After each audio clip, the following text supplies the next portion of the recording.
So once more, I'm standing here with Grubby, as so many times before. Do you actually keep count on how many CeBITs you visited by now? I don't know, but I think I've been coming since 2004.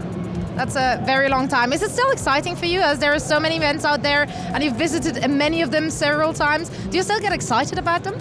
Yeah, I mean, I get excited about not so much the releases or what CeBIT is really about, but about my tournaments, yes.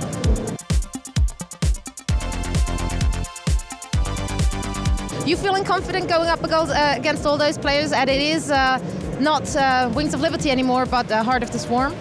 I'm feeling pretty confident in my preparations. I think I have very strong opponents, so it's difficult to say that I will definitely succeed. I mean, I have MVP Stefano. They're very strong, and then the rest of the players are also very strong. I am confident in my own play, but I specifically, intentionally haven't given much thought to them and whether, how I will do against them and so on. I haven't seen any games from most of the players who are in my group in Heart of the Swarm.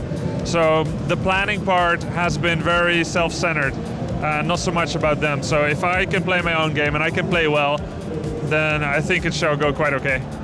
Right, so if we look at the whole list of the players, do you think the favorite is different as they are playing HOTS now, rather than if they would play Wings of Liberty? Who would you pick as a favorite for Wings of Liberty, and who would you say will win the HOTS tournament?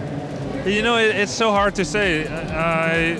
Younghwa, he's barely changed his style from Wings of Liberty, but just the raw skill and strategy and timings and everything, it was still so good that he 5-0'd his group. So I think the very best players, they will continue to do well, but if they didn't practice Heart of the Swarm enough, that could be an Achilles heel, that could be their weakness.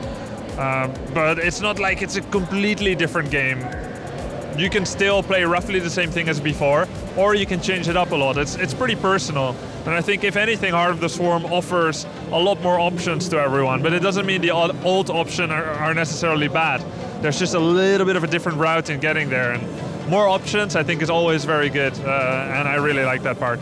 How much have you followed so far? I mean, obviously you haven't seen the guys of your group playing, but there has been a lot of games already played.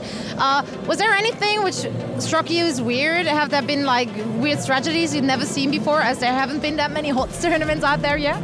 Yeah, I mean, this is the first big HOTS tournament, right? It's on LAN. For the first time, all of us are playing without lag, because there was quite a lot of lag. We're all playing on the NA server, on the beta. Great thing already that we could practice on there, but yeah, suddenly the ping is gone here, so it feels different and weird. In terms of strategies, most of the players have played roughly what I would expect, but I'm seeing a lot more Void Ray usage than I expected. I know it's a good unit, but people are really making a lot of them. In terms of really being surprised, Socket surprised me with the way he's playing, very off-kelter, different timings, kind of unknown, and he surprised his first two Zerg opponents with that quite well. How is that for you? If you watch those games, do you take into account what they just did and consider that whilst you're playing against them? Or taking it into consideration for your upcoming matches? Or you just stay with whatever you had in mind before and go that route? That's a good question. I think beginning players often come to a tournament and they come there and they say, oh, this is the latest trend, this is the meta game, I should completely try to incorporate this quickly, because what I've been doing clearly can't be as good, because this really good player is playing such and so.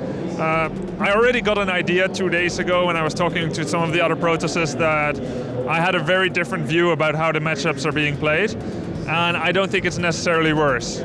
Of course, we'll see still, but I think I have a very different idea of some of the matchups, and I'm going to definitely play what I practice myself. I'm not going to make that mistake of switching it up to something that I haven't practiced a lot.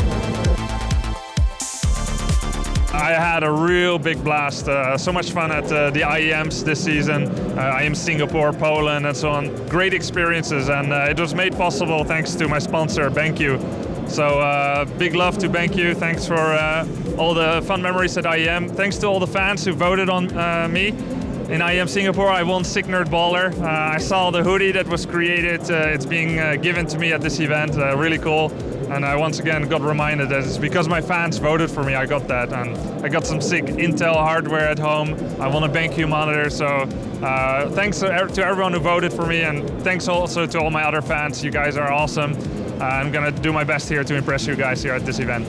Thank you very much for taking the time. Of course, good luck in the tournament, and thank you guys for watching.